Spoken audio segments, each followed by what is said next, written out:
Hey everybody, welcome to the next installment of Journey Through John. This is where we take just a bite-sized chunk of scripture and explain a little bit and then have a challenge at the end. And hopefully this is a resource for you to get into your word every day as we just go through the book of John. Yesterday we started chapter 11 and we went through the first chunk there through verses 1 through 16. Today we'll be going through verses 17 through 27. Once again, Jesus is heading into Bethany to go visit Lazarus, who has just died, and his sisters Martha and Mary.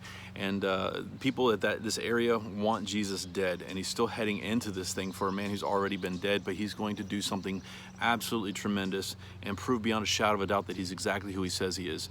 But how are people going to receive it? Let's dive into that today. Starting at verse 17, it says this: "Now when Jesus came, he found that Lazarus had already been in a tomb for 4 days." And that's a big deal because it proves beyond a shadow of a doubt that he's absolutely dead. And there's some other Jewish cultural things in that as well. Verse 18, "Bethany was near Jerusalem, about 2 miles off." This is where they wanted to kill him before. "And many of the Jews had come to Martha and Mary to console them concerning their brother. So when Martha had heard that Jesus was coming, she went and met him, but Mary remained seated in the house. Martha said to Jesus, 'Lord, if you had been here, my brother would not have died.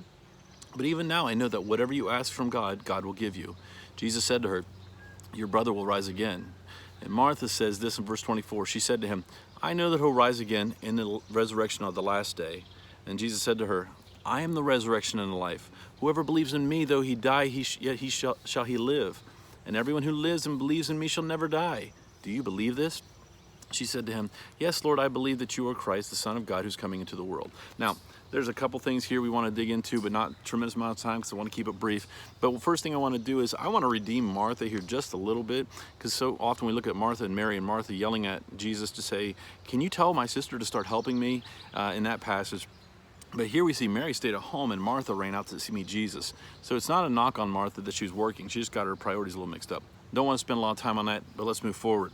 So now we see this, that Jesus came in, and Lazarus has been dead 4 days. He's been in a tomb for 4 days. It's beyond a shadow of a doubt that he's dead. And it's been a while.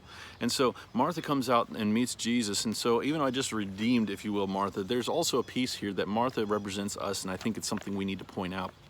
So what we see is Jesus is telling her plainly, and this is once again a theme through John, that they missed the point of who he was and what he could do and why he was here.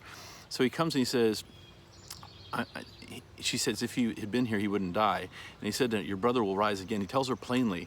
And she says, yeah, I know there's a time and that's going to be wonderful. And we can rejoice in that and hold this wonderful hope. And he says, but I'm the resurrection. It's me. I'm the one. I can do this. I can bring.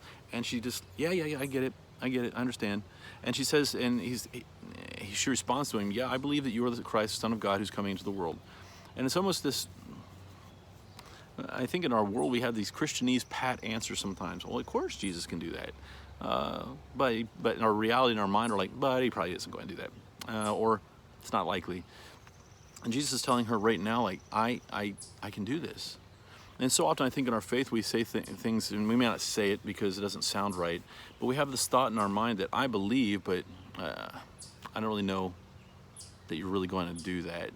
And what Martha's saying is here, I believe, but she's proven that she doesn't understand. And so often I know that myself, I'm guilty of that. I believe, but apparently I don't understand, or maybe I just don't have that faith, and I just really don't believe that you will do that crazy thing. That, it would solve some problems, or it would really glorify you. It's very unlikely that you're going to do this. So I guess the challenge of the thought that comes to mind is, do I have or only allow a limited belief? I believe you so far, Jesus, and I'm not even asking if you can do that miraculous thing. And don't get me wrong. If someone's been dead for 4 days, they've been dead for 4 days. It's not just unlikely; it's highly unlikely. In fact, we don't see this happening in the Bible before or after, but this proves for 4 days this man's been dead, and Jesus is about to do something miraculous. He's amping up into something that proves beyond a shadow of doubt he is who he says he is. So what is it in our life that we don't believe that God can really change? What is that thing that someone might even come to you and say, I'm praying for you on that matter. All right, thanks, I really appreciate that. That's the best thing we can do right now. But in our heart, we really don't believe that anything's going to change. Do we have those things? I've talked to many of you before, about how my daughter's eye was healed. And in that moment, for some reason, I really felt like God was saying that I'm going to do this, and I'm going to do this to glorify me. And I was like, and I just went into that really believing it. And yet I still fall into this trap where there are other issues that I really need God to speak into, but I talk myself out of believing that He actually will. So that's our challenge for the day. What is that situation that you'll believe Jesus so far, but you won't believe Him to go that extra mile to something absolutely powerfully, just powerful, and something that's going to bring Him glory? What is that? That's the challenge for the day. Maybe you're praying about it. Take some time, shut off the video, and pray about what matter am I only letting you speak into just so much, Jesus. And Lord, I pray you'd open my heart to believe you further, to deepen my faith. So I hope that challenges you. I hope it encourages you, though. And again, I hope to see you again tomorrow as we continue our journey through John.